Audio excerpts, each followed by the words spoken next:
Hello there.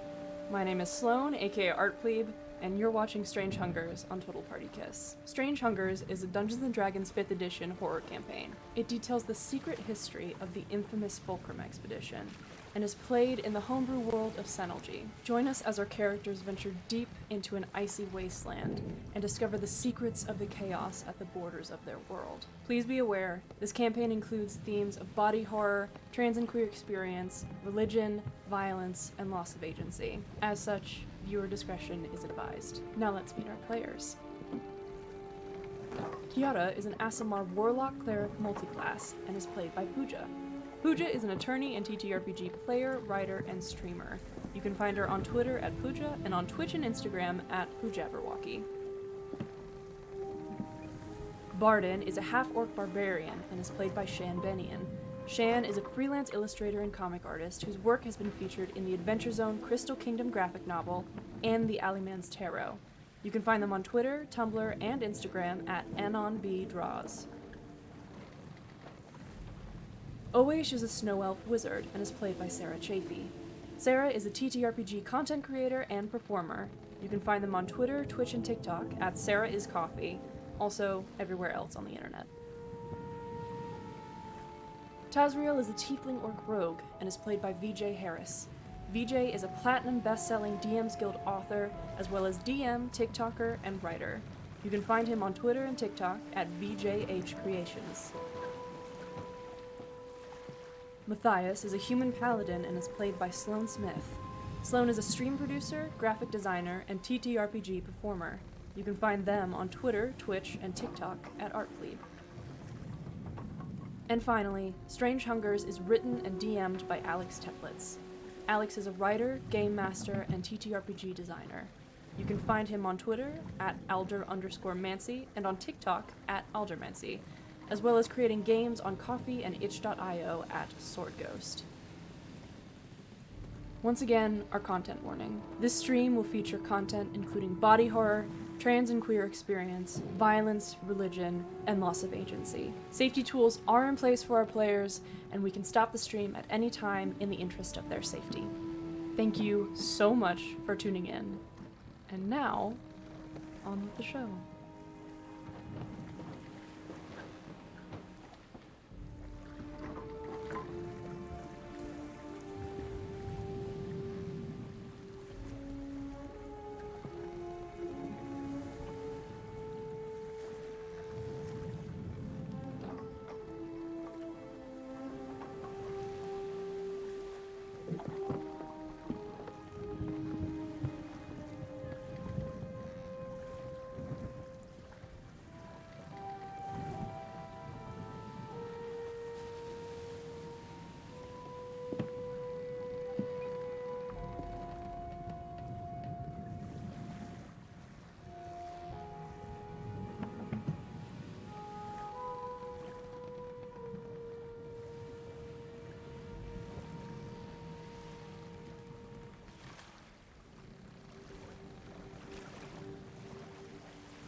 Oh, we're live? Oh.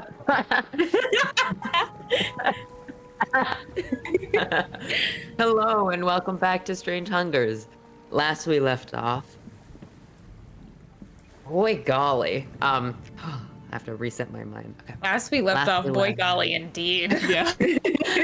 Last we left off after the reveal of Barden as novel, the changeling. Each of our party members processed in a different way. Confrontations between Matthias and novel, between Oish, the subject of possible collective research, and a talk between Kiara and Matthias revealed many different opinions on this new revelation. But Tazriel, after a pleasant evening spent with Tatari, realized that this revelation hit closer to home than expected. A massive psionic break has sent our party and the rest of the crew, the Guildstar, plunging back into their memories and mind. We are going to begin with you, Tazriel. You are currently fractured. Your mind spinning off into myriad directions. Thousands of images and sounds coalescing and colliding in your mind. The Guild Star is silent, but your thoughts are not. Would you remind me what your intelligence score is? 15. Mm-hmm. And how old are you currently? You know, that's a great question. Let's say 26. Okay. Give or take. I think that was pretty close to what I remember it being. So, Tazriel, your awareness comes to sharply. The first thing you feel is something sort of like rain on your skin. But it's not quite as cold, it's slightly warm. Ash is falling from the sky. As you approach, you see in the distance, winding down a road between two hills, soft green grass turns into dusty gray material. Now, of course, you are carefully protected. What do you wear?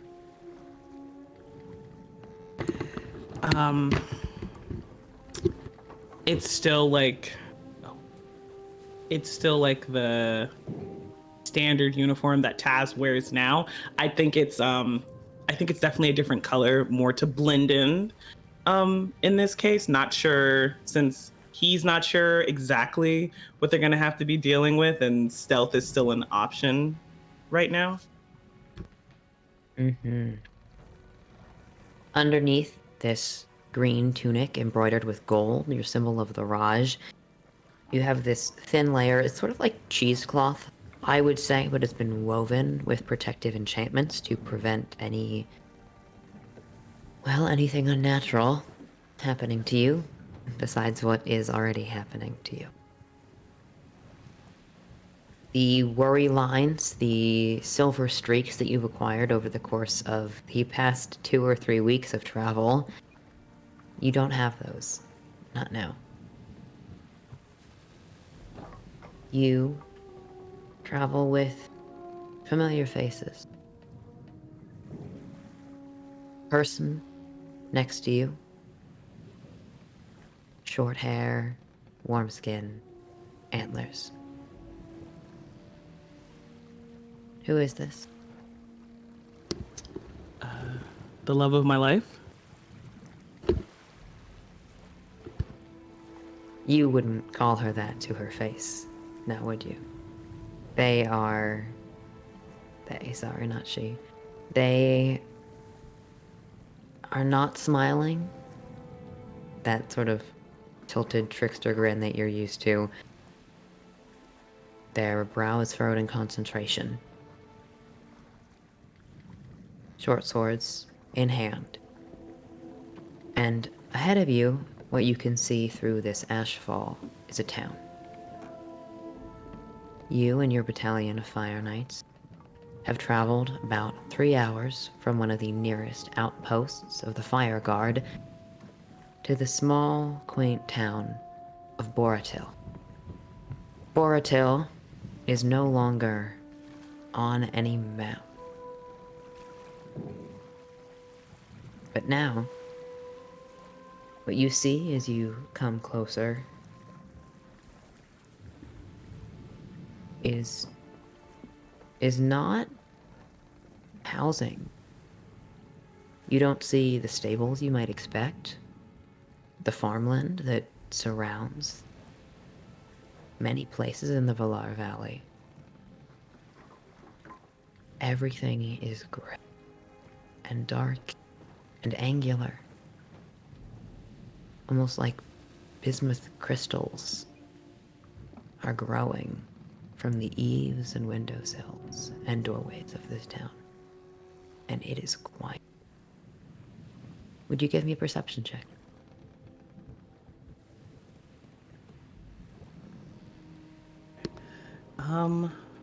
So that's gonna be 16. 16. As far as you can see, there don't seem to be anyone in the streets. But as you approach, you can tell that it's not that this town has gone into chaos or disarray. It's just that it's quiet. With that perception check, you also note this particular town, Boratil, is fairly close to the edge of the Ungekwan.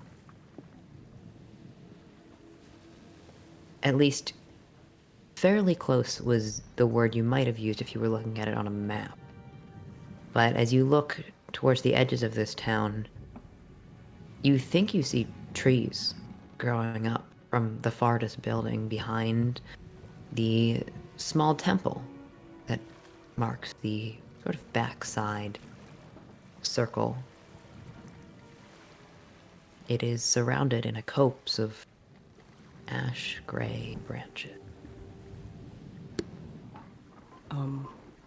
I think there's a moment where Taz sees that and understands what's happening, and there's like a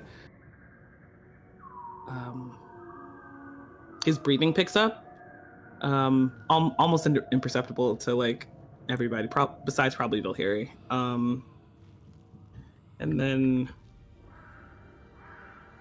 refocuses. Keep your nerve horns. It's fine.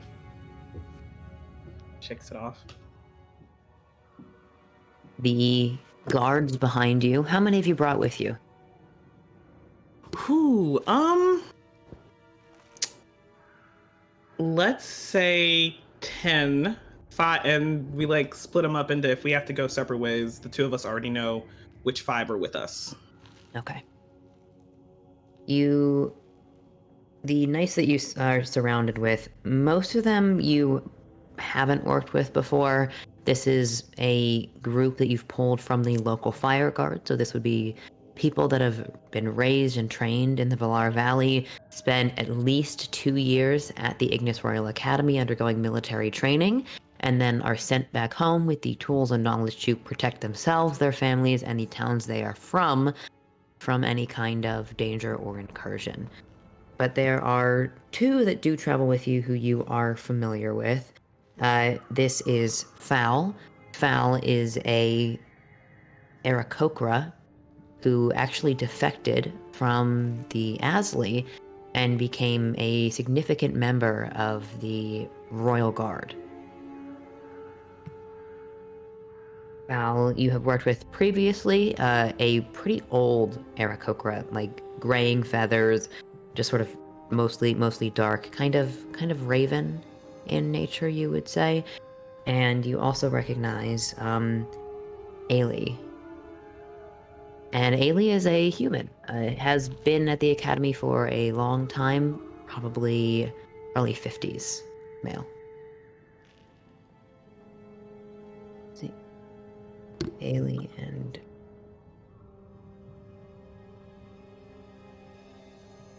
Well, what do you think? It's nothing good by the look of those trees. No, certainly not. Should we light the torches? Not yet. Let's split up, stay quiet, and see what we see. Don't want to alert anything if there is something we have to deal with more aggressively. All right. They turn back to the rest of these knights, begin to direct in orders, telling them to move swiftly and quietly, passing through Boratel, to examine the houses and be prepared to use force if necessary, but to avoid direct contact. Jazrael, which house do you go into first?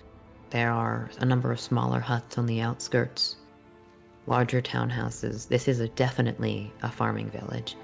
And then there is, of course, the temple towards the back.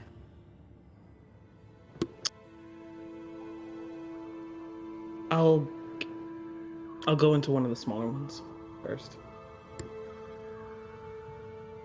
Val stands behind you, watching your six. You push open the door. The first thing you hear is a coughing sound. Thick. Hacking. That tapers off into a whimper. Are you alright in there? We're fire knights. Not here to hurt anybody. They came. They're here. You see a group of 5 or 6 men. Looks like possibly a farming family or something like that. Their skin is pale, gray. You can't really tell their original races or skin colors because their skin is just flaking gently. Eyes are heavy set. They are definitely sick in some way.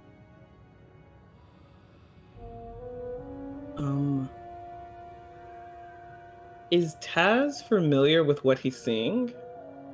I'll make a medicine check. It's not bad. 12.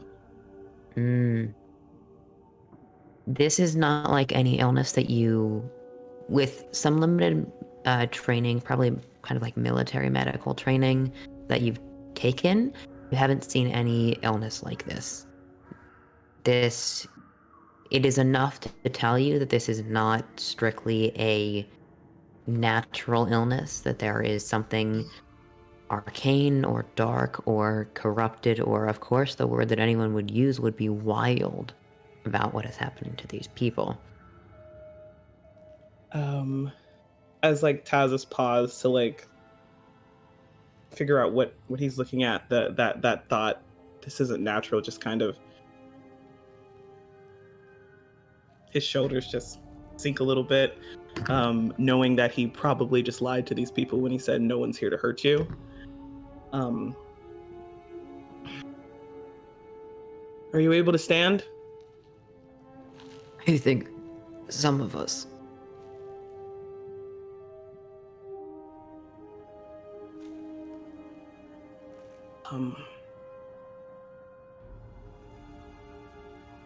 Stay here. We're gonna check the temple, make sure it's safe, and then we'll gather the sick and try to help as best we can. Most of the uninfected have taken refuge in the altar of the sun. Okay. We'll be back. Mm-hmm. You'll be safe. See, 5 of them start to sort of stand up, and they seem reinvigorated by your presence. But one man, as they stand and move aside, you can see parts of his arms and legs have just fallen off, almost like broken glass. He's slumped over the table, and one of his friends just has his hand on his back. You step outside and shut the door. Val kind of hisses.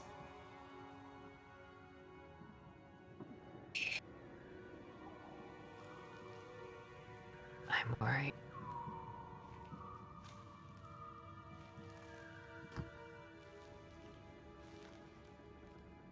You know what this means, right? Seen it done before.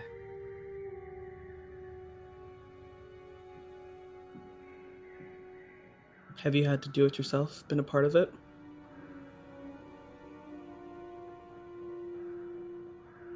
I have taken lives in many different ways. I will prepare some medication. I think Chaz is gonna walk by and like place, as he does so, place an arm on Fal's shoulder and just say, if you haven't been a part of this before, it's not like anything else you've ever done. Prepare for that. We are trying to keep people safe. We are. And I understand. You pass through the rest of this town, Tazriel, with your fire knights in tow. I think towards the back of the town as you approach the altar, Valhyrie at one point crosses your path. You two exchange a few words. They also know what must be done here. They tell you that it seems like a few of the larger townhouses have larger families inside.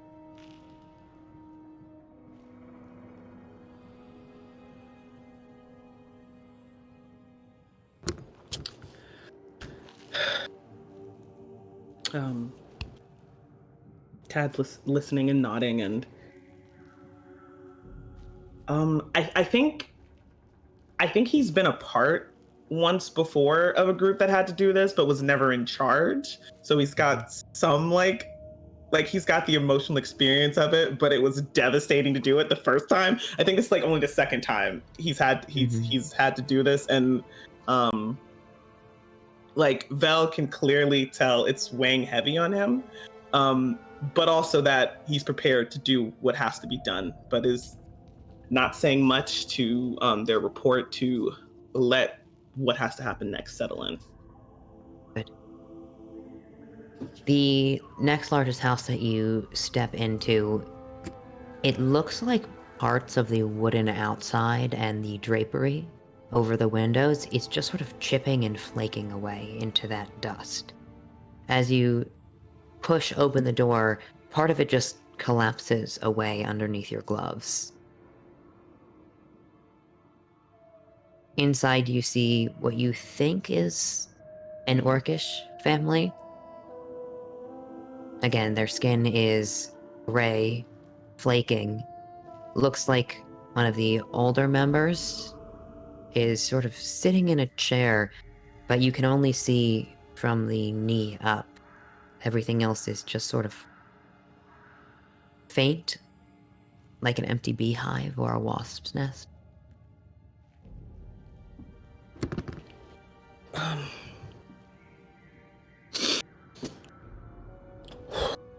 Who's there?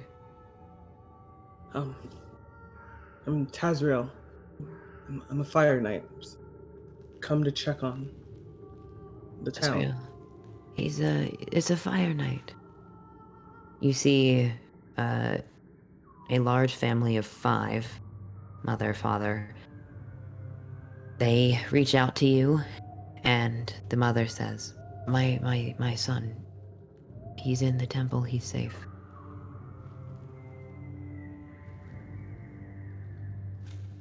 He didn't get sick like the rest of us.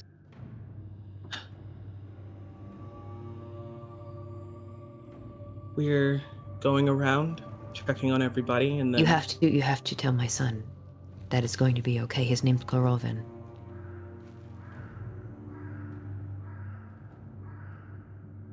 I'll tell him it'll be fine. Everything will be fine. Thank you.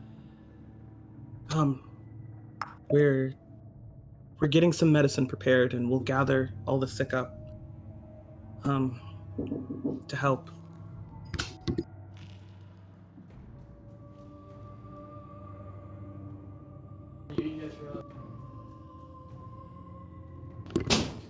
You make your way to the temple.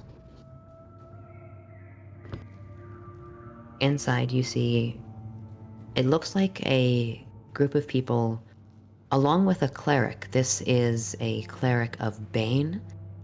You pass through that first door, and then there's some kind of sparkling, shimmering golden ward across the set of the second doors. It is Eli who turns to you and says, "They must have a particularly talented cleric. I haven't seen one of these in a while.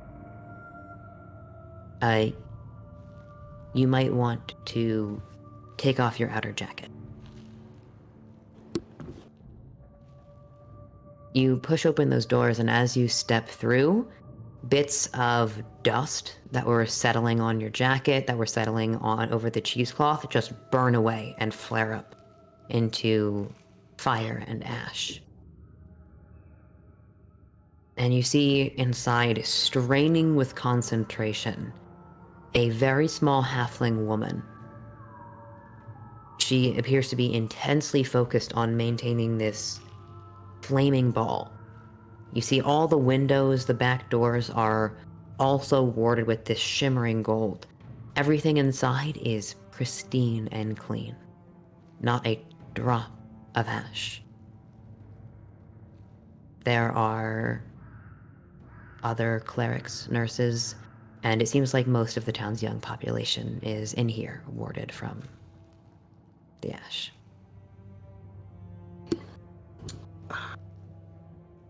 Tazarel's gonna immediately go over to her, respectful nod. Fire Knight Tazarel, we've come to assess the situation and aid those we can. Hi. Hello. The cleric who is currently concentrating doesn't seem like she can spare a word to talk to you, but as each of your knights step through, the ash burns off of them. After some discussion with some other young clerics, it seems like there was a group, a hunting party of adults who came across a deer of some kind. It seemed sick, but prey had been sparse as it grows slightly colder these months. They brought it back, shared it with some other members of the community. It is a tradition in Boroville that you are not supposed to eat meat before you reach a certain age. So, only adults. Sick.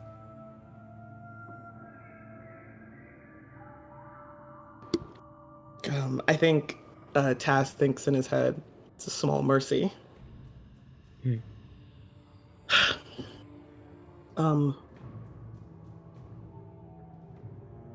I take a charisma check from you, Tazriel? You're having a bit of a tough time with what you know must be done, and I want to know if any of these clerics or the others who are sheltered here can tell what's going to happen.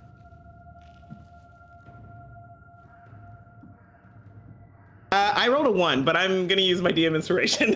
Yes, you may do that. Because, oh no! Actually? Yeah, okay, I'm gonna re-roll it. Yeah, I don't want that one. Come on. Oh god, that's so much better. 19. Excellent. In the face of this group, any misgivings, any anxiety that you were feeling fades away. You're doing what you're supposed to do. You're protecting these people, Tazriel. You are a brightling, and you will lead them to safety with that light. I think after he's checked in and talked to those that he could and gotten Okay, the first thing I think he wants to know is he understands that this is protecting them from the sickness and the ash. Is it a general protective barrier? Like if the questions he has on his mind, can this be moved? Does it have to stay in the building? If it has to stay in the building, would it protect, like, if the rest of the town had to be put to the torch, would it stop the building from catching on fire? Is it far enough back? Like, he's trying to assess what does he need to do to make sure these individuals stay safe so they can travel through the town, and what are the options here? You, with this ward and your knowledge, you're not a particularly religious person, is that correct? Correct. Okay. Then Valhiri actually has some more knowledge of this. Although they do come from Moarnabara, they have trained extensively in the Royal Academy and have a bit more of an interest in some religious magic. So they are able to communicate to you that this ward can travel out. It's more contingent on the focus and the ability of the cleric to sustain it. Out of character, sort of on a meta level, she's been burning through spell slots collectively, like just to maintain this ward and keep it focused, and is running low. So you can take this group out of the town. It's only protecting them from the sickness. You have to get them away from the ash in order to keep that safe.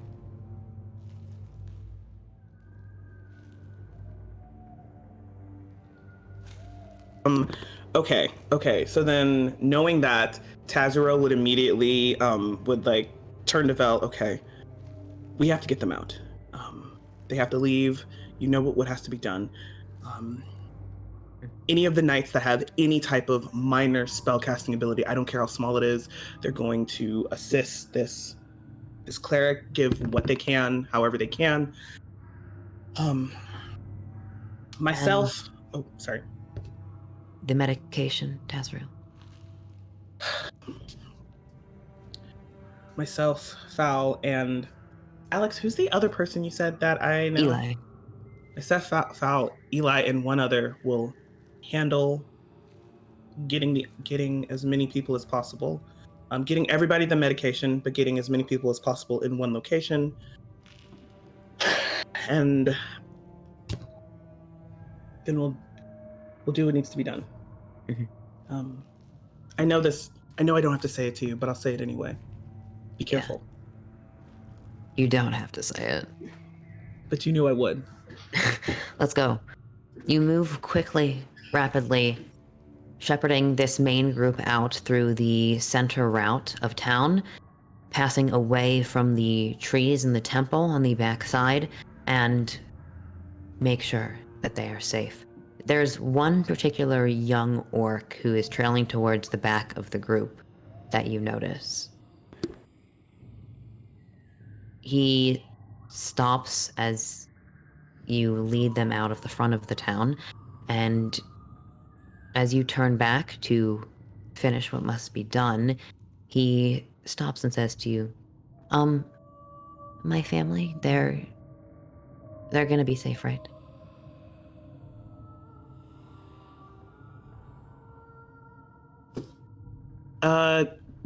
Does this orc have resemblance to the family members that Taz saw? Is this my... Yeah.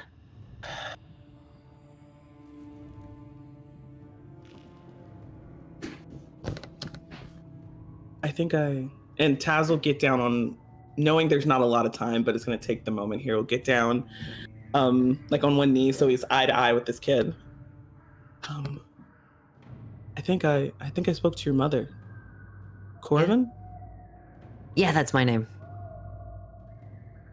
Taz smiles a little bit at him. Your mom wanted me to tell you everything's going to be fine. Okay. And that she loves you very much. Okay. You look kind of like my dad, actually.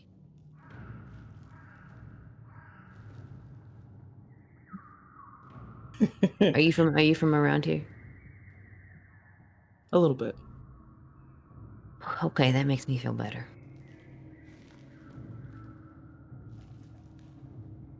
Taz stands up and like gently gives him a nudge. Make sure you catch up with the others. Stay safe. And he does. 1 second.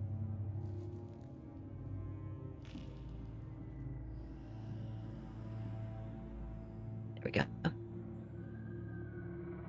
We pan away from this moment as you and the rest of your higher ranking knights distribute a medication that will make sure everything that happens is fast and painless. As you step through the town, you can see that perhaps it's the intrusion of outside forces or the removal of this ward from the temple, but you have to move quickly and carefully because the branches of these trees, these strange angular growths, they have moved over the temple, spreading under the ground and up through the wood of the houses like claws reaching up and wrapping around them. And as this happens, you see more of this wood, this glass, windows just flaking away into ash. Everywhere you step, you have to tread carefully, pulling up your boots to make sure because your feet begin to sink into this thick layer of material that is sharper and spongier underfoot than you expect. There's a scream in the distance as one of your knights pushing open a door finds the roof collapsing on top of them. The foundation's not up. Hold on. Yeah, it looks like we're getting a lag on stream. Stream work. Stream frozen. Interesting. And I don't want it to freeze during this very cool narrative moment. So. Yeah. I'm gonna close all the extra stuff I have on my computer. Looks like we're back. We're back. Looks like it. People All hear right. us? For the record, I have Yeah. closed down multiverse, so we don't have it. That could be it. No worries. Well, Where should we go from? Where did it start lagging? I'll go from a little bit back. There is a scream in the distance as one of your knights pushes open a door, and the roof collapses on top of them. The foundations break apart and shatter, and the first life is lost. From that point on, Vilhiri gestures to you. It's time to light the torches.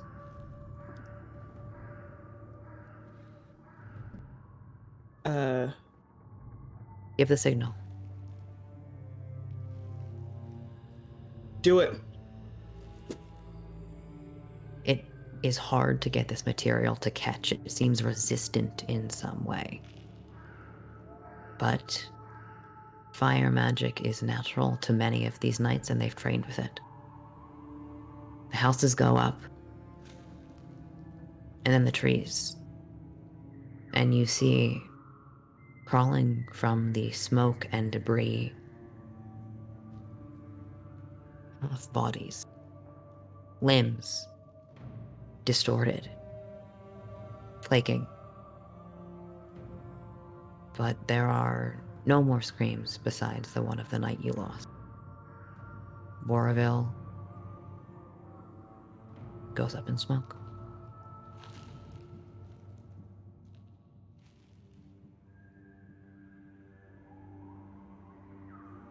Taz just stares at it a little longer than he should, and then immediately heads back to those that we have saved. And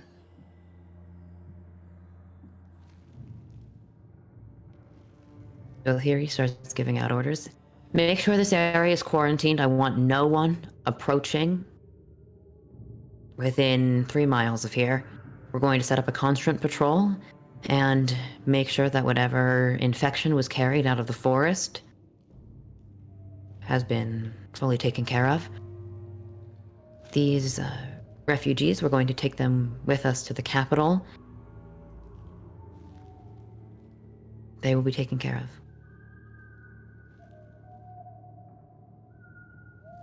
None of them are to be left alone or behind.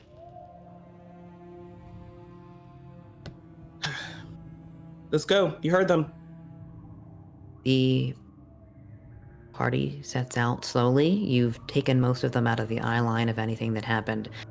But that one young orcish boy towards the back of the group stops as the knights follow him and guide the rest away and looks to you.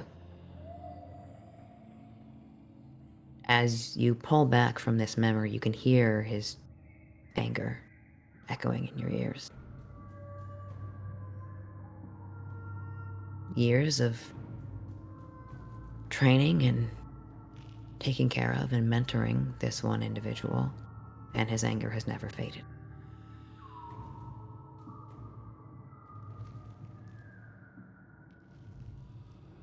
Thank you, Tazriel. You return to the fog of unconsciousness. Let's take a little check-in. How's everyone doing? That was pretty intense. Feeling good? We're fine. but I'm so sad. Finally! Finally, some fucking drama. I can't get enough of it. You. Okay. Scared of Wanted to smoke. make sure we didn't traipse too close to any lines or Very good. veils. So, excellent. Thank you, my loves. Let's see. Would anyone like to go next? Do we want to break this up with something happy? That sounds nice. Okay. I'll go next. Oh man. Now, Another lamb to the slaughter. You sound so convincing, Sarah. Well, I'm sad. Oish, what were you feeling before this psionic wave of energy passed over you?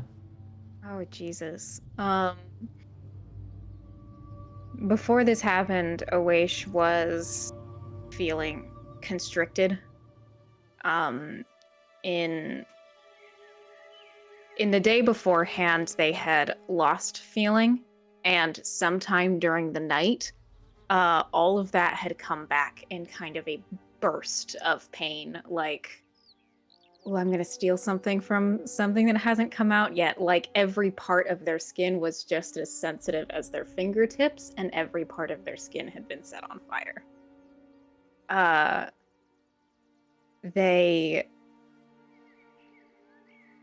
But that wasn't the only thing they were feeling, because that's only the external, and inside they were just constantly battling the feeling that they were breathing in something that they were not meant to breathe, and therefore they cannot take in enough of a breath no matter how much they try. Darren is wrapped around you, granting a lot of pressure on your lungs. He is squeezing occasionally as he counts, just giving you that little extra boost to force your chest in and out, in and out. Then there is a moment of agony, like a splitting migraine. You think maybe you just haven't got enough oxygen and your body is yelling at you, but then it fades into sweet release. And you fall unconscious. You sleep most often when you are in pain, right? It's interesting because yes, Oish sleeps most often when their pain flares up, but at the same time, it makes it intensely difficult to sleep. It's less the ability to sleep and more the inability to trance. Then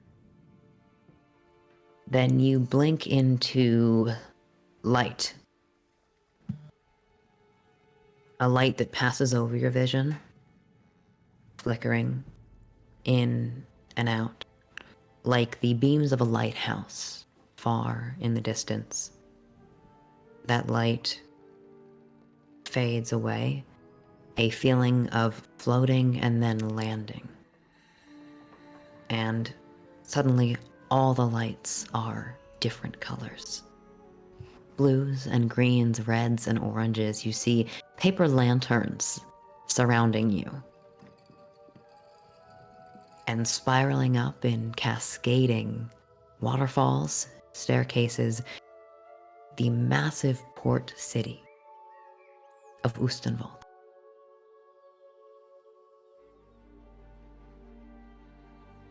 Where are you?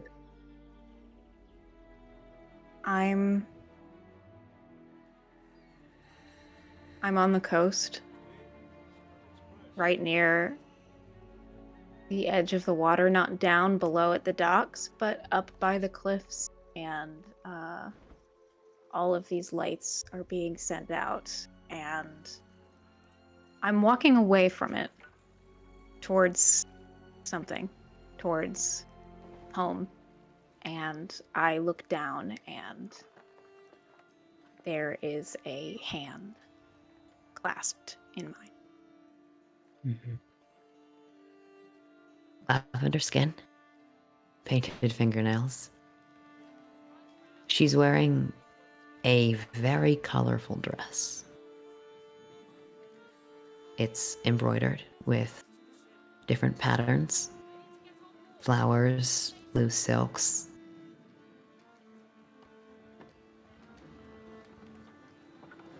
Do you want to spend more time at the festival, or? I think I've just about seen all that I need. Does it look like she wants to spend more time there? Her gaze is wistful, but when it falls on you, the excitement at spending time alone with you is, as always, easily visible. I think I've got something much more exciting waiting for her. That better be a promise.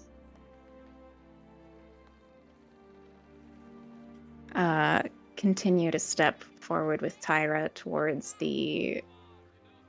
not the expansive halls of her father's, what's the word for these on the coast? Manse or mansion? Mansion, or the rolling fields of Awasha's parents' home, but a small set of rooms on the coast. What does your home look like?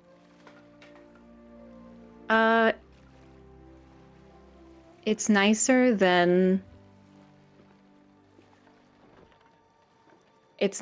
your first apartment, I'd say, and that's because it's not necessarily paid for by either of them at this point yet. But it's a small little place that's tucked in between others on a pretty quiet street on the coast. Nothing big, a set of 3 rooms, a bedroom, bathroom, front room that is kind of like a kitchen and a living space all at once. It is lavishly decorated in a way that makes both of them uncomfortable, but they have done their best to make it a little more homey. And they've done pretty well at this point. You mind helping me with these stairs? Always, we can break at any point if you need. I don't think I need that. Must be a storm coming in or something like that. Kind of look off to the distance, see the beginning of clouds even in the night sky, and take my hand away from her hand in order to weave my arm around hers. You help Tyra up the stairs towards your home. Plants grow over the roof. Tropical flowers. It smells safe. There's a light on inside. You step in through the doorway. Tyra immediately puts her cane by the door and sits down on the couch. I join her, and Awaish normally takes lead in every circumstance, including this relationship. But for tonight, and for this moment, she hesitates before leaning over and laying their head against Tyra's chest.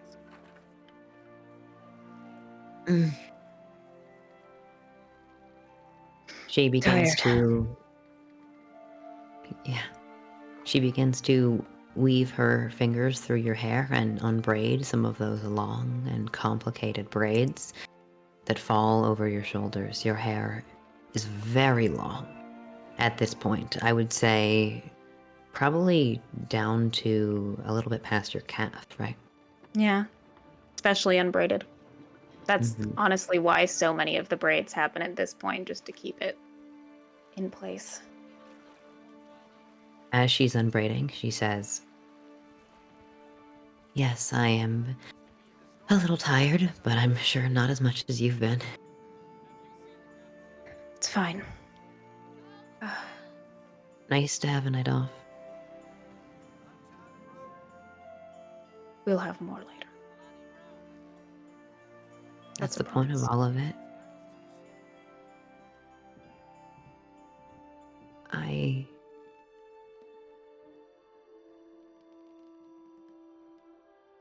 I've been talking to him occasionally. Oh, Testing the waters. and He's very protective.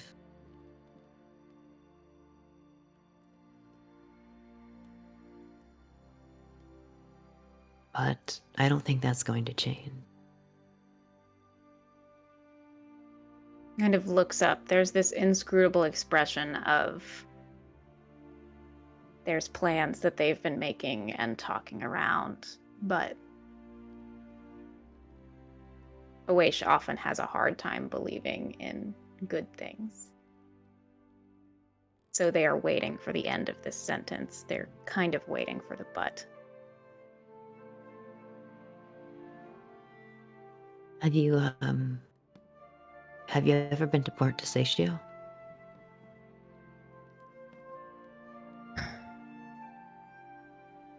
I don't normally have much time between here, the school, and home. Well, I'd like to visit.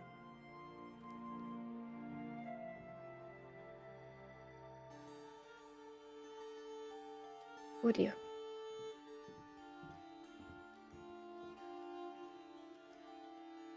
And maybe a few other places.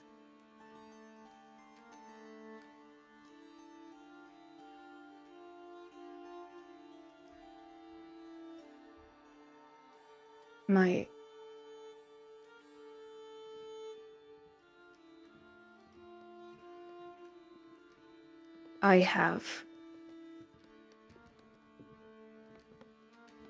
Awaish is struggling to find the next words, something that often happens. Tyra.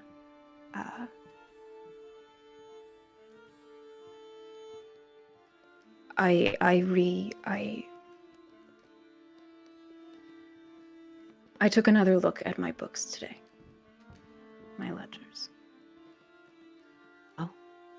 And it appears as though once the next few assignments have been completed by Rook, that my family should be well without me, at least for the very far future.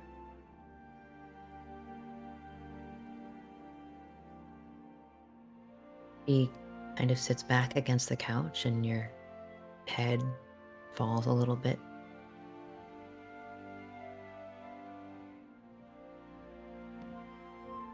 Are you sure? Nods against her chest. Well, when you're sure, you're sure. I don't make decisions lightly. I know Their this. forehead is pressing against the necklace on Tyrus.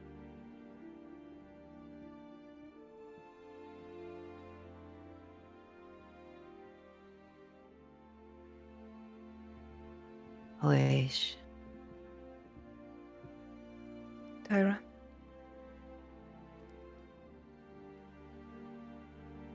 You make me want dangerous things.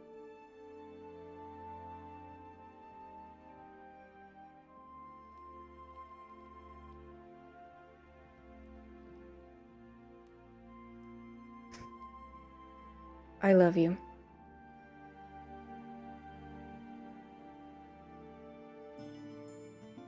I love you too, Snowflake.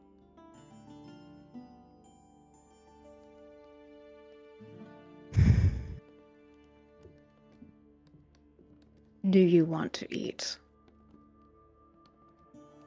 Or should we go straight to bed? I think I would rather be eaten. Just turns their head a little bit and bites. You go to bed. It is lovely. Her joints are a little bit achy tonight, so she will allow you to spend some time helping with that. I do as I always do. This is something precious and new that is allowed. And Awaish takes so much care with it. Deep, late into the night. How do you feel looking at what is happening?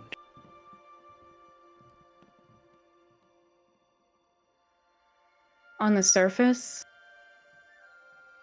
in this moment, in this memory, I feel like I have found something that I didn't even know I could look for.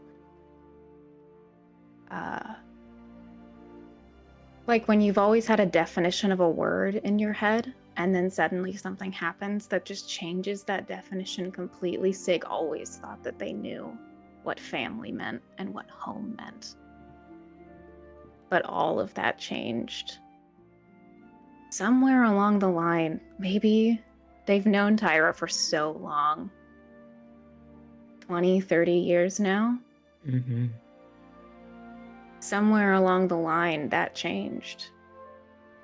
Maybe after everything changed with First Rain, maybe after that fight where they were together but didn't know how to be together. Maybe after that 500th time, they held her hand. But somewhere along the line, it changed. And this is what home means. But there's something else. Because she's not here, really. And there is this feeling in the deepest pit of their chest. This longing. Because some very deep, very subconscious part of them can tell that this is something they are re-experiencing. Mm-hmm. This is a memory that has already been made. Yes.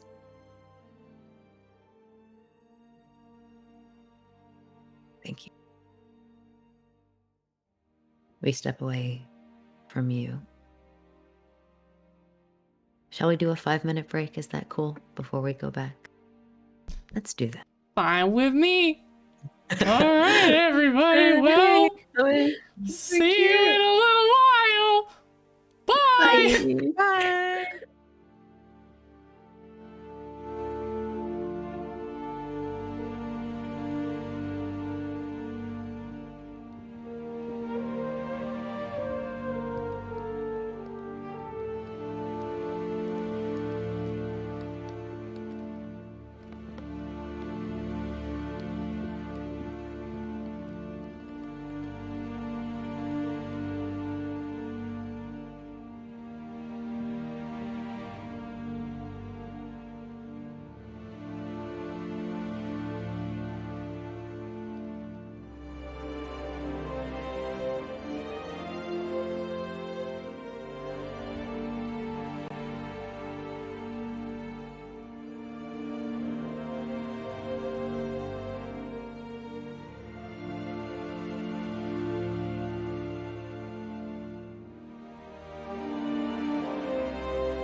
Hello. Welcome back to Strange Hungers. Kiara, where were you when this happened? Kiara was in a giant hammock with Barden. Just 2 people in a space that had previously occupied 3. Curled up. Mm-hmm. The conversation you two were having just finished. It's going towards the evening, but again, it is still the 14th. I would say probably mid-afternoon, maybe a nap, a break from some of the emotional energy you've both been expending. As this wave passes over the ship, the fog gathering at the portholes, you both fall unconscious into each other's arms. It's a little gay. It's very good. Kiara, you are now familiar with the feeling of these strange, warm dreams. It is not necessarily in your nature to live in dreams and memories. You are a passionate and emotional person, right? Yes. Your dreams are normally quite dictated by certain relationships you've fostered. So you find yourself shivering in your sleep as this happens.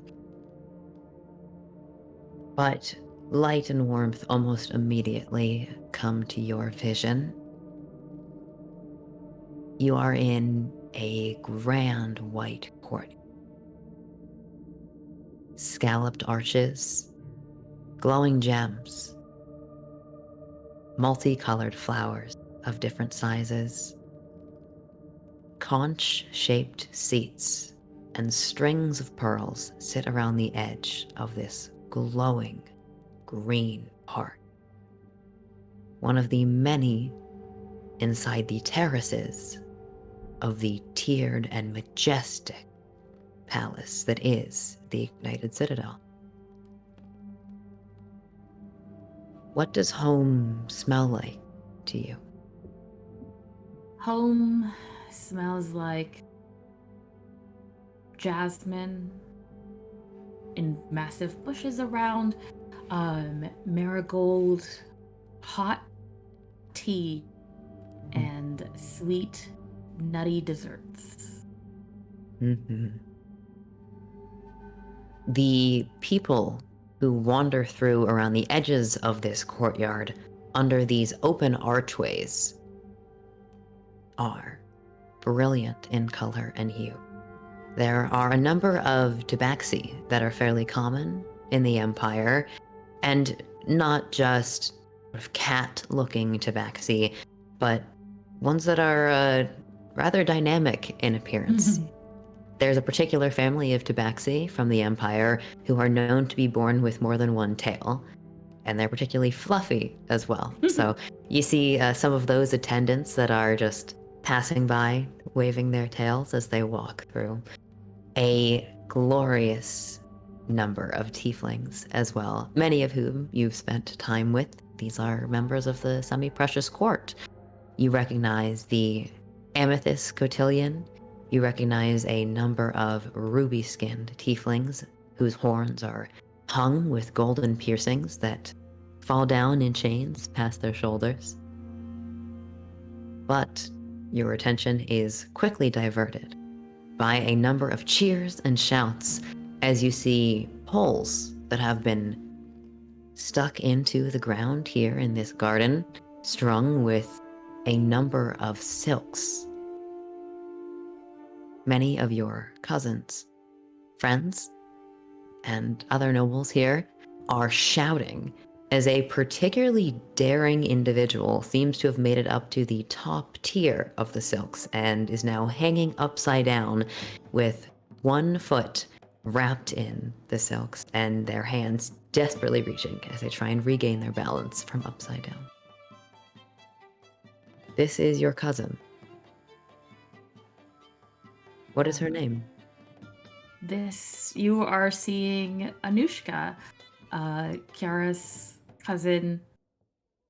They look like they're still a teenager, but on the older side. And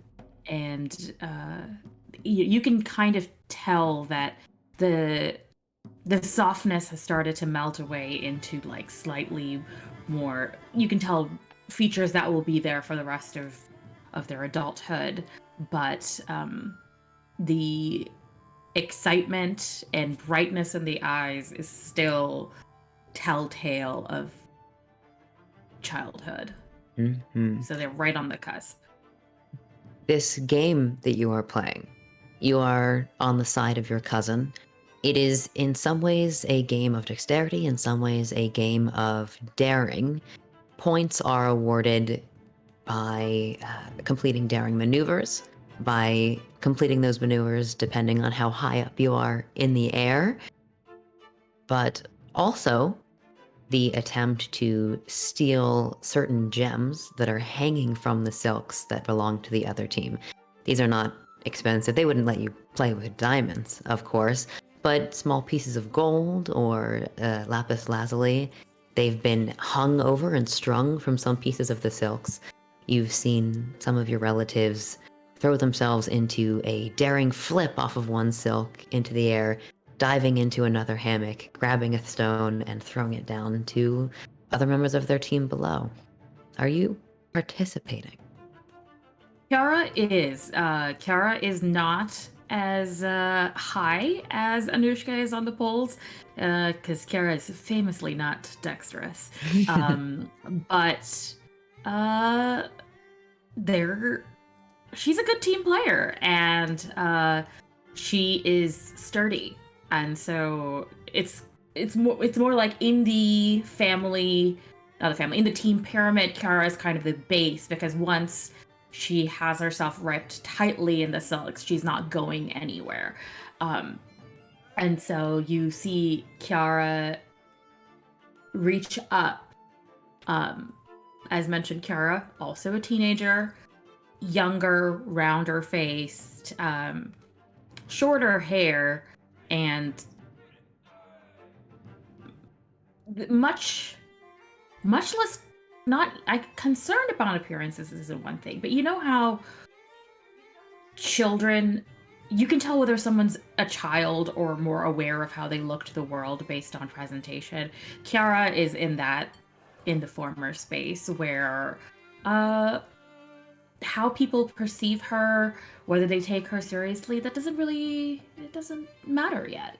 And so she is stretching out fully her not short 5'6" frame. Thank you. Her perfectly average, normal 5'6" frame. We're just Taller large. than We're average. huge. Taller than average. Average is 5'4". You tall fuckers. Reaching up and kind of almost starting to get a little bit precarious in their own silk wraps, trying to get the gem from their cousin's hand. Come na catch. Ah! And A green gem drops into your hand. Will you give me a dexterity check to hold on to that? Oh no! I will, absolutely. Dex check. Okay, I've got a +1. It's not the worst thing in the world. That's fine. It's an 18! You manage to grab this gem into your hand. The light shines off it brilliantly as you tuck it down and then drop it to another one of your friends down below, who catches it easily and throws it into a silver basket that is just full of these gems that you guys are playing with. Hey, nice one. You did all the work. You're helping. Yes. She spins back up into the silk and then drops down next to you, sending the hammock sort of spinning side to side. And then, okay, we're almost there. I'm gonna go for the one in the blue silk. If you manage to just kind of slide around so I can drop it to you, I think we have this in the bag. Okay. And then you see Kiara kind of just like very not elegantly move to the other side of the silks. You roll are not the out and talented into one. it. Yes. Yara, as you look around this courtyard, you recognize murals that you've seen walking through these halls, day after day, year after year. You see brilliant colors and paintings, stones that have been set in very carefully. What are some of the images that are most familiar to Kamna? There's one of the ignited citadel from the outside in front of somehow both a setting sun, but also the two moons. It is this like idyllic illustration of the palace, which is lit by the colors of the sun. So you're seeing shades of it that you wouldn't normally see from it inside. But it's probably the most familiar view of what the outside looks like to Kiara, given that she doesn't go out very often. And then, of course, there is a mural that is. It seems as though there's multiple tigers in it, but then when you look at it closely, you see that it is actually one tail of a tiger through different landscapes and fights and fires. It's this mural glorifying one of the many tales of the like basically folklore about Sadevi at this point. Yes.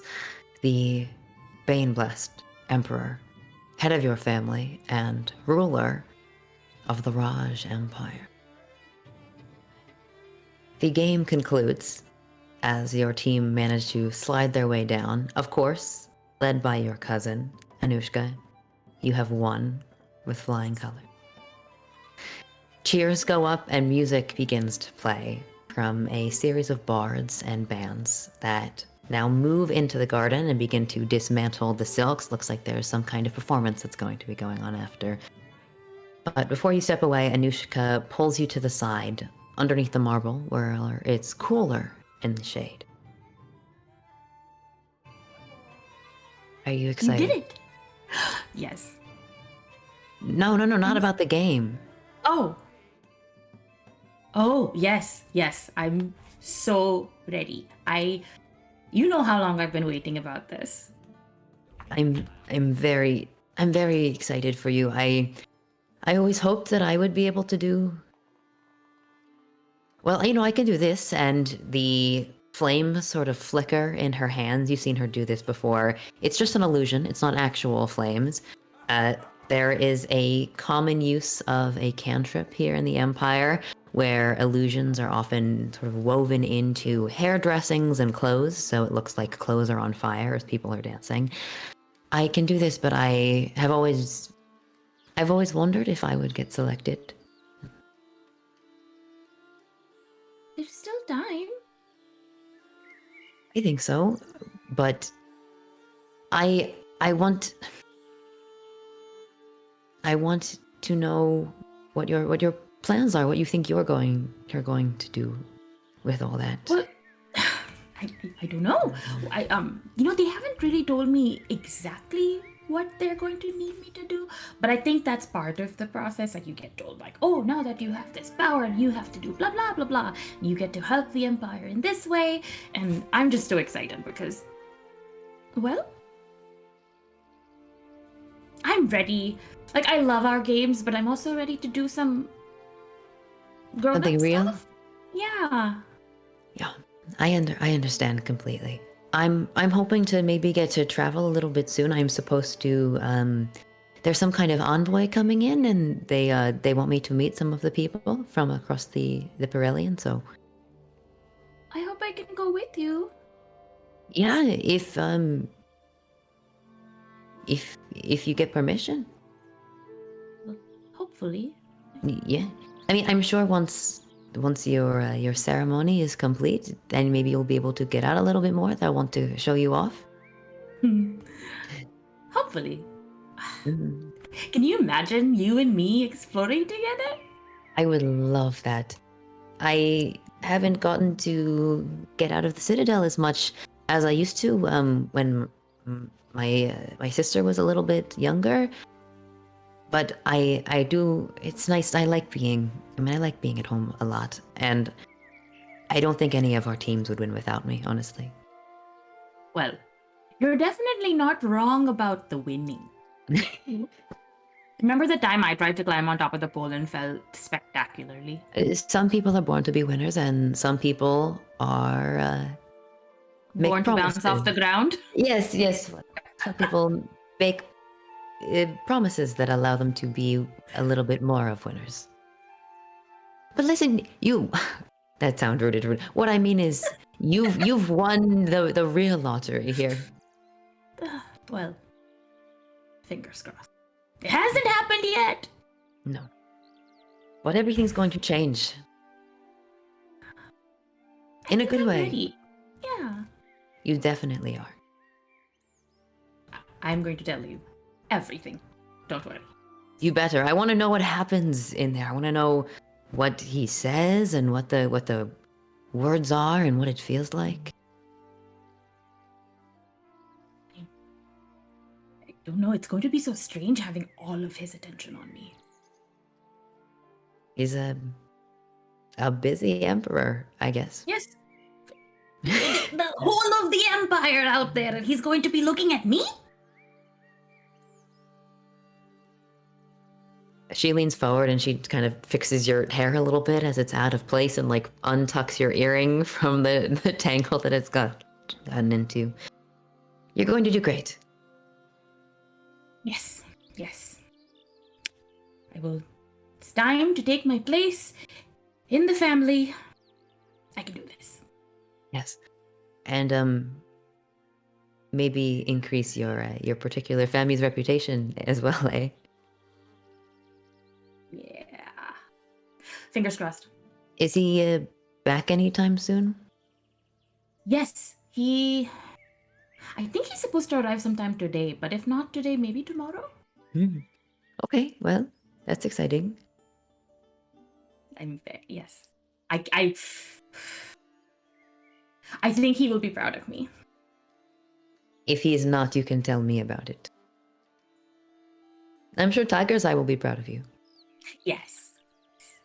I mean, in the tiger's eye way of being like, You don't have mess this up.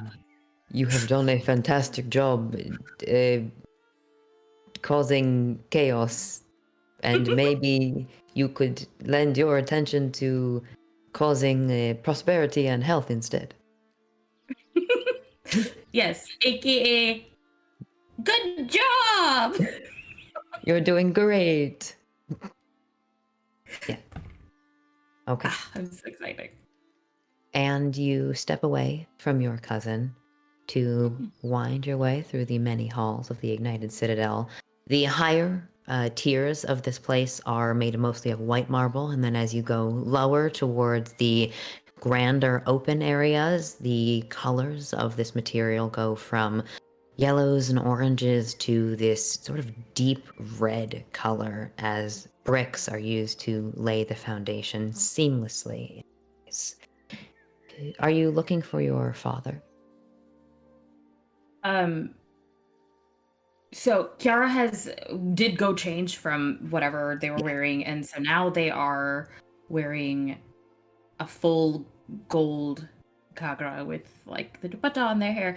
Like they are dressed for the audience that is to come, but they will ask around first to see if her father's here yet. It seems like Deimos has not arrived, unfortunately. And Kiara's a little...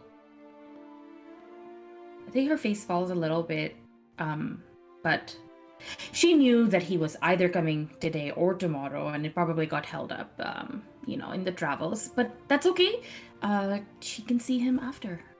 It'll be fine. This evening is the crowning occasion, something that you've waited for or hoped for a long time. You have an audience. And I think is this in the main like throne room, this audience? Kiara has only ever, I think, been on the balconies that are kind of some of them are covered it's not with lace, but it's like carved netting almost. It's carved out of stone. It's more for show than for practicality, because you can kind of see through it. But this is like one of the first times that Kiara is on the floor of the throne room, and as she's walking up, she is honestly gobsmacked, because this is the view that people who come and, you know, who have earned an audience with the emperor see. And right now that's her. You step barefoot through a thin layer of water, disturbing an almost perfectly mirrored reflection. The colors around your feet are golds and reds. You see curling tails, glowing gems, massive mountains, and grand armies marching as the elegant mural overhead is reflected in this thin layer that you step through as you walk towards the front of this throne room. It's fairly empty despite the massive space. This is, I would say, nearly the size of a football field. It is a gigantic room. And the throne itself is less a single seat and rather a gigantic bench of some kind with multiple cushions and sort of like seats that are built out of and tearing out of it. So many people can come and kind of sit. A gigantic tiger is curled around the base of this bench. About, I would say, 20 feet tall, and sitting, sort of half reclined in a very traditional way, not sitting sort of face up, but rather kind of leaning. You see a tiefling. Massive spiraling and curling horns that denote hundreds of years of age. Warm skin. Hair that is long and braided back with many small baubles. Gold. Gems. Also barefoot. And painted all over with gold paint. Rays of suns. Beautiful markings down the hands. This is a particular kind of henna that's made with gold in it as well. He leans down as you approach, and his gaze is warm as it falls on you. Kiara kneels in front of the throne. They're very intricately embroidered with gold beads, skirt flaring out around her as she looks down. But at the warmth, it's almost as the warmth in that gaze took away the awestruck trepidation that came during that walk, which is a very deliberate long walk for you to think about what exactly is you're looking at and what you're approaching. But the warmth immediately flows through her, and the excitement starts to bubble again as she's on her knees. Yeah. You feel it bubbling up in you.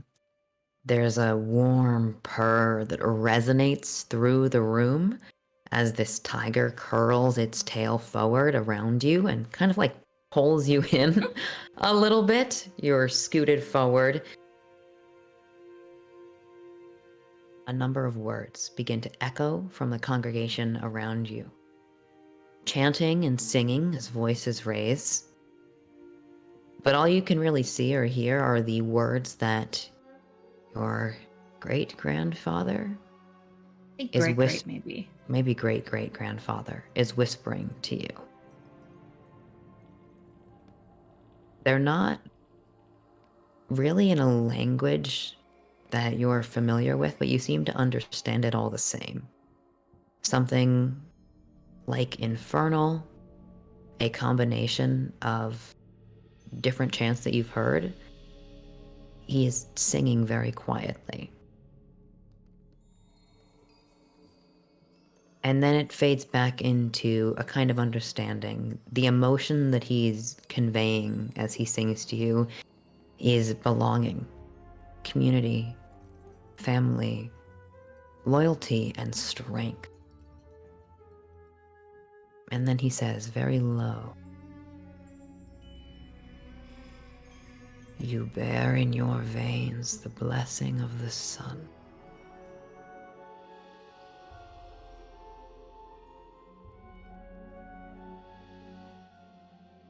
You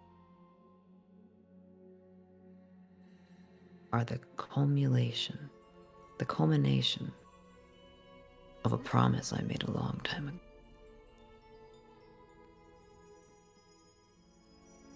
Will you take that promise with me? I will. Amna, will you be the child of fire? I will.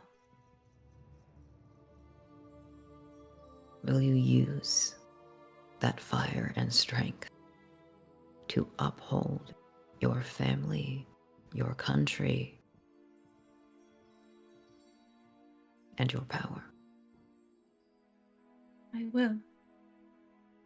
Will you burn back the terror that plagues this world and keep the people within it safe? I will. He reaches out his hand to you, as you've seen in dreams many, many times since this has happened. And I think Kiara's half. Is this a dream? Is this real? Semi-dissociative state? As she almost...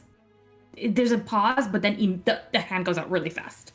You grab it, you feel it again as your veins alight. You are wreathed in flame once again as you felt before, and again and again. And then there's a soft little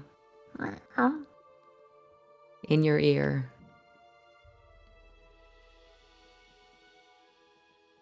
And you look down, and there is a tiny baby kitten playing at your feet.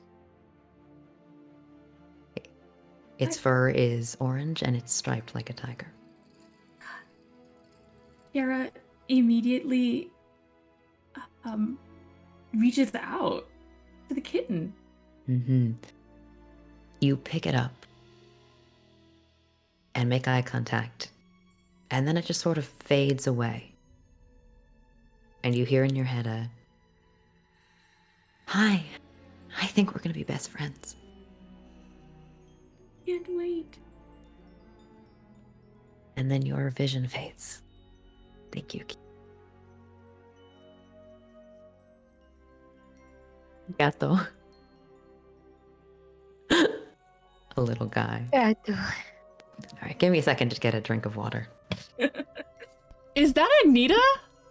What the fuck? Okay, this puts things in a different perspective. Because Kiara was just like, oh yeah, you know, I have some responsibilities at court, but I want to go out and experience things. Turns out... You are the child of prophecy. child of our Psych, bitch. destination. The culmination of the promise that I made. Paz is gonna get in so much trouble for harboring Oh Kiara now. God damn my it. god. We're going to get arrested for war crimes. Arrested. We're gonna get executed.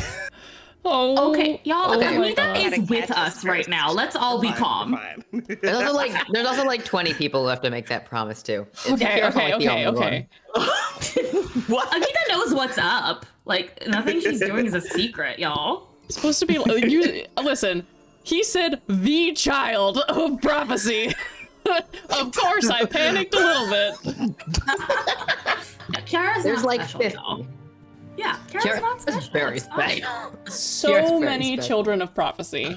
Okay, Kiara's not special within the 50 people, but Kiara is special within the world. Yes. There's only 50 of y'all. Y'all didn't know that already?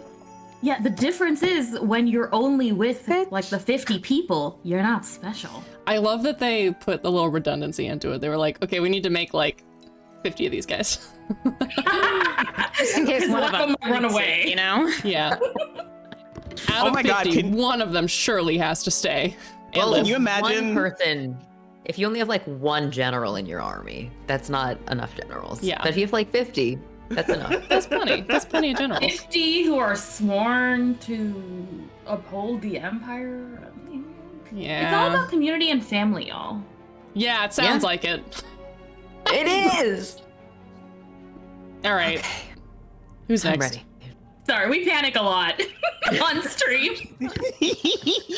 Oh, we need to vamp. It's good. I gotta take a break from doing all this drama. Okay. Drama. Matthias. My turn? Am I doing it? My turn. Where are you as this wave passes over the ship? Matthias is in his room. He is sitting with his back to the door, leaned up against it, facing two beds, one of which has been recently vacated by Vice, the other of which is currently occupied by Awaish, who is laying with Darren wrapped around their torso. You've slid down the door. You are making sure that no one comes in, correct? Yes. And he's pulled his bag toward him and is beginning to pull things out of it. A couple of lengths of leather, some fabric, and some needle and thread. Mm. What are you doing as you fall unconscious? He is laying these things down next to each other and pulling out a sheet of parchment paper that has some not parchment paper. It's thicker than that, but it's been folded many times. And he is just kind of drawing out a piece of chalk and looking down and looking at a pattern on this piece of paper, and seems to be readying himself to copy it onto the leather. Mm-hmm. When he slumps. You get knocked the fuck out. Luckily, since you're already sitting, you don't necessarily hurt yourself. You just kind of slump over at the exact same moment that Awaish loses their consciousness. You also feel cold for a moment. A blue light streaming over you. This also isn't something that's as natural to you. There's a pounding, pulsing feeling, like an itching in your bones, and then it settles. And you awake, regain consciousness to a face leaning over you. Hello. Who is it? It is Dorian. Oh. Did you forget about our date? I did not. I'm just shocked to see you awake so early. I wanted to steal you before training instead of after. You're all sweaty and smelly after. He,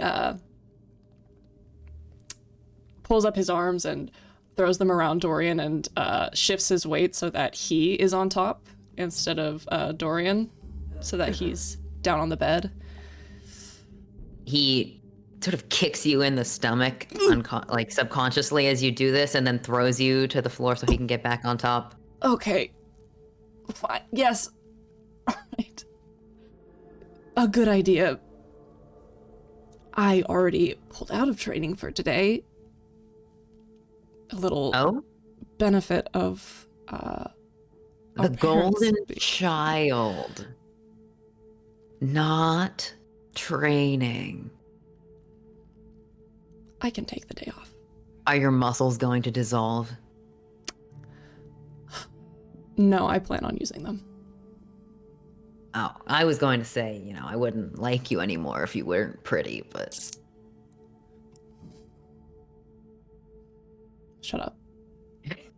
He's going to lean up and kiss him. He gets his hands in your hair and just... He's a pretty aggressive maker-outer, I think. Yes. Dorian is. Yeah. He's pretty aggro.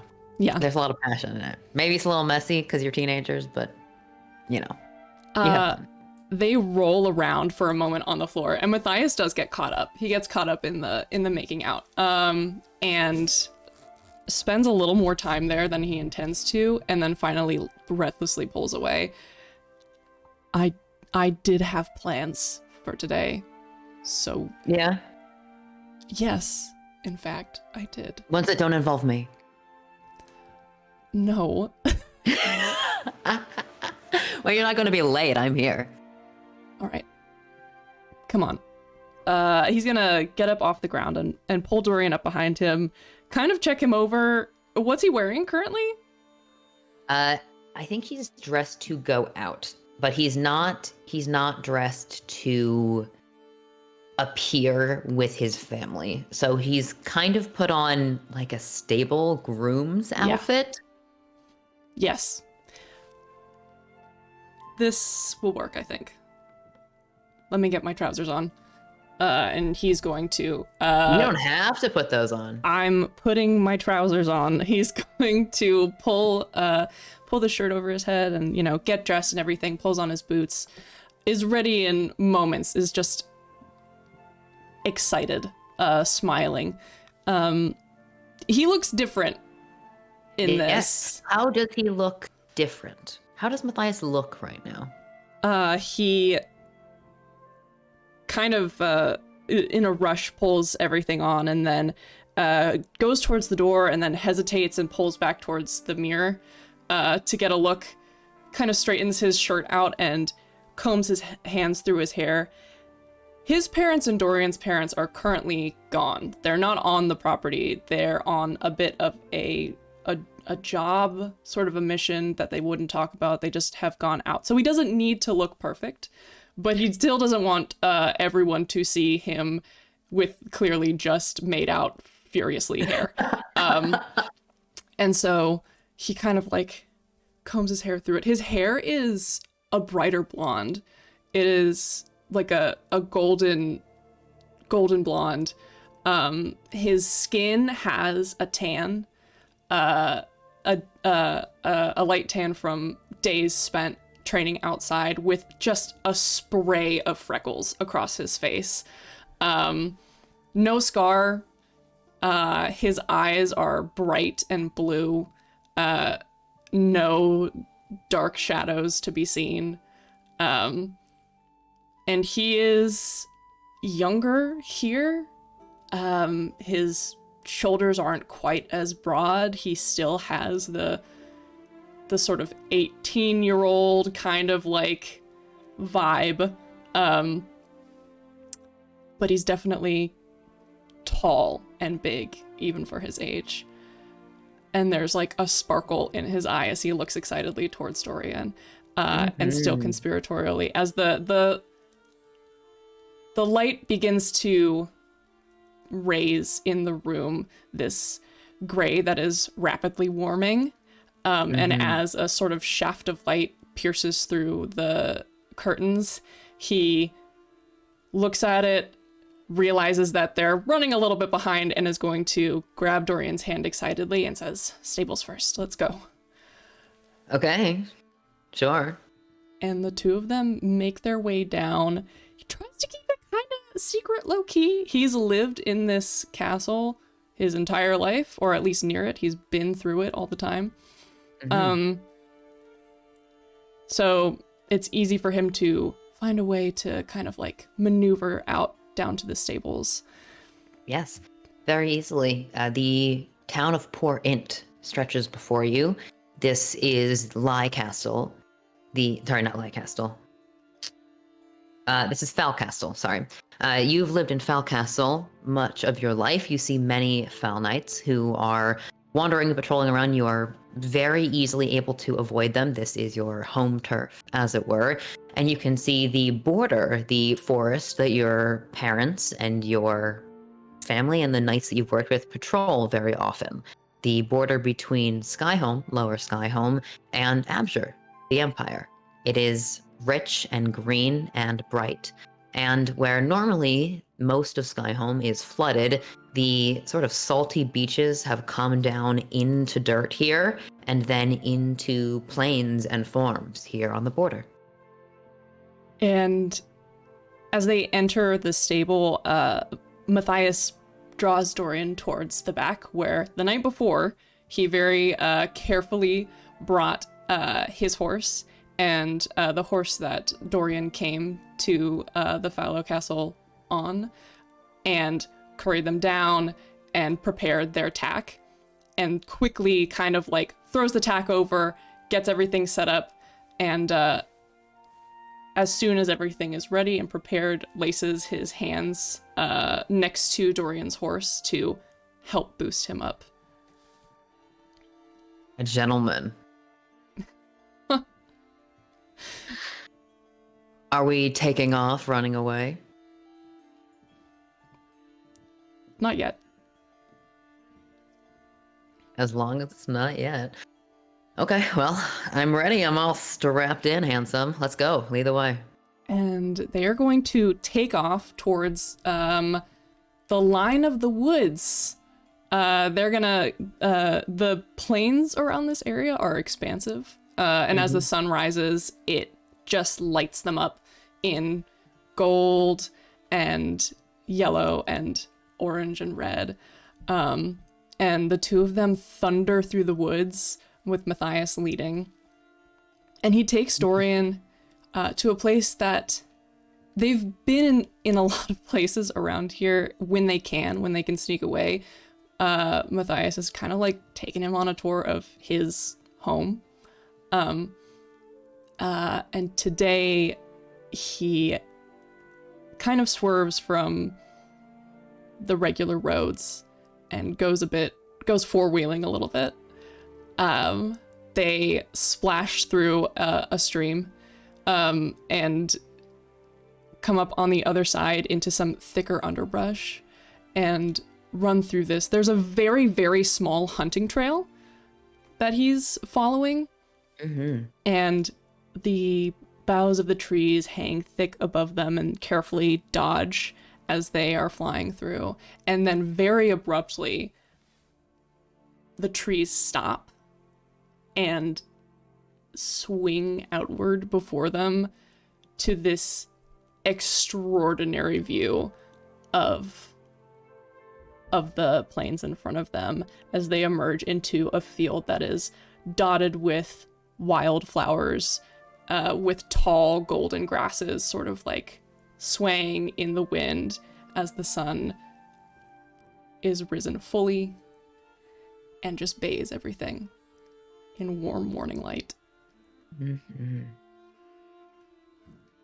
Dorian is not often easily impressed, but as you look over to see the expression on his face, you find that he is looking towards you as the sunlight glows over you, lighting up your hair, and he looks a little soft for a moment and then kind of shakes it off. It's nice. Hard to impress. And he is gonna hop off of his horse and then come over and will... Oh, thank you. Grab Dorian and bring him down. And, like, is so clearly so excited and kind of just, like, looks between him and the scenery. And then kind of is just, like, taken with the way that the sun is shining on his dark hair. And just kind of, like, cards his hand through it and Careful, holds. sunflower. Or what? I'm gonna think you like me. I do like you. Oh well. I knew that already. And he kind of tumbles you to the ground again. There's a very youthful playfulness to him that you're familiar with, the way that he kind of looks around at everything like he's hungry, especially at you, like he's hungry. I think there's a lot of just like kind of wrestling involved in your relationship. Yeah. Play fighting as well. You're both really strong young men, and delighted in your strength, I think, is a good way to put it. That you're really evenly matched in terms of what you can do, and that you're not easily going to hurt each other, even if you play a little rough. And I think that for whatever this weird magic shit is that's going on, Matthias is suspended in this like kind of timeless moment. Like the time around them shifts and changes. In this memory, they spent the whole day just outside, kind of like running around. They eventually leave the clearing and sort of take a longer walk through the woods, leaving their horses to graze on some of the underbrush as they like go swimming in the stream and just take their time. This is a moment when the two of them felt both unwatched and also so seen. And eventually they settle back up onto their horses as the sun is setting and make their way back to the castle. They come in quietly, brush down the horses, and slowly make their way up to where the two of them are staying. Mm-hmm. And you are brushing down the horses and making your way up when Dorian kind of looks over you and he says, I really did not want to come back.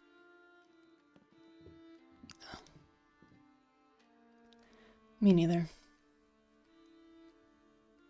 But soon. My family, my parents are going to be back soon. Your parents are going to be back soon. Well, it's the middle of the week. We only have about 3 days. And then we'll be free. I know I'm ready. We're gonna go so far. Yeah. And I'll take care of you. You'll take care of me. I'll take care of you. We'll see about that. I'll take care of you. I'll sweep you off your feet. I'm gonna bring all the bacon home. Go hunting, Yeah, you're a real package. Gonna haggle with all the townsfolk and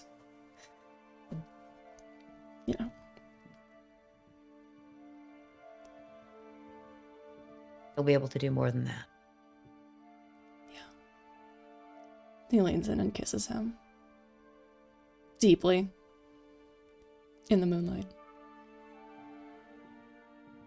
You are so lost in this moment.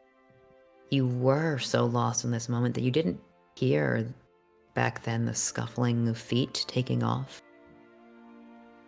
Running. But since then, Matthias, your senses have grown sharper, trained by years in the wastes. So now you pick it up. The sound of running and heavy breathing. Breathing that's familiar to you because you grew up next to it, sharing a room with it for years, your brother Malachi. As he leaves the stables where he was spying on the two of you and runs. And almost in a bird's eye fashion, you can see him as he sprints into the room, grabs pen, paper, ink, and begins to write a letter. Seals it. Doesn't sign it. Ties it to the leg of a crow and sends it out the window.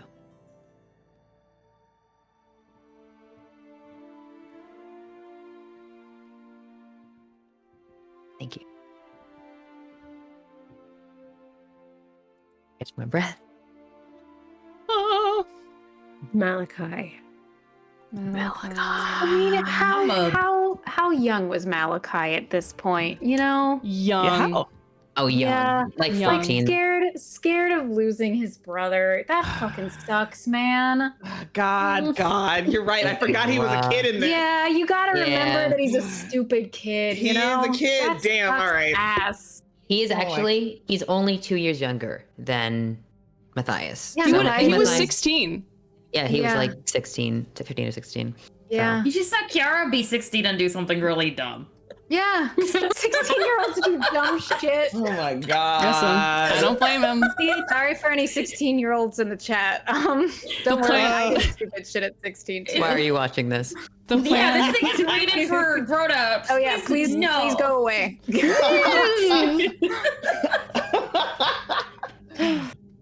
Okay. Damn. Barden. You are snuggled up with Kiara. How are you feeling as you are knocked unconscious? What are you thinking about right before that happens? Probably a sense of relief. It's not been great. It's not been the best, but it's not been terrible. And Novel has Kiara and Oesh, maybe. Matty and Taz are not sure of, but better knowing that they can be themselves. You know, being authentic for the first time first time. That feeling of authenticity brings you in as that blue wave passes over you. And similar to a recent dream that you've had, again, not an unfamiliar feeling, you are in a smaller body. The walls around you are covered in books, sprawling diagrams, maps, shelves that turn and tumble this way and that, upside down, at all the wrong angles, staircases that stick out from the middle of a wall, floating lanterns, and birds made of paper, folded paper that flutter between trees, painted and covered in letters and arcane runes. You are back in the Tome Loft. How do I look? Your skin is red. Red? 2 horns curl from the sides of your face. And I'm smaller, Yes, miniature. miniature. Siren walks along the halls of the tome loft, trailing his fingers over all the tomes, self-importantly, nose up in the air. Just looking for Siren. As you pass through, Siren, your tail waving side to side, there is a sudden buzzing sound. And then and you see a golden circle appear before you, and Siren steps out of it.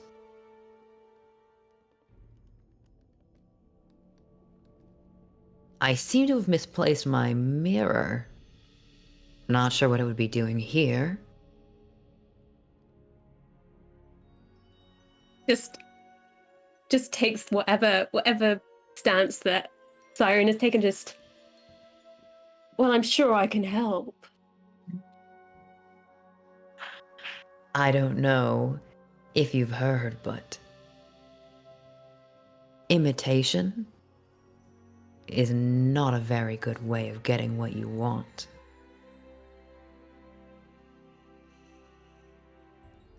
But I do have a very good way of getting what I want, because I'm Siren Silverhawk.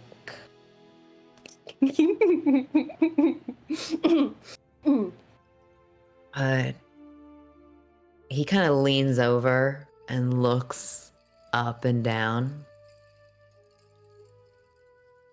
You're missing a tattoo. Hold on, there was a freeze. Which one? Hold on there. Freeze. There's a freeze.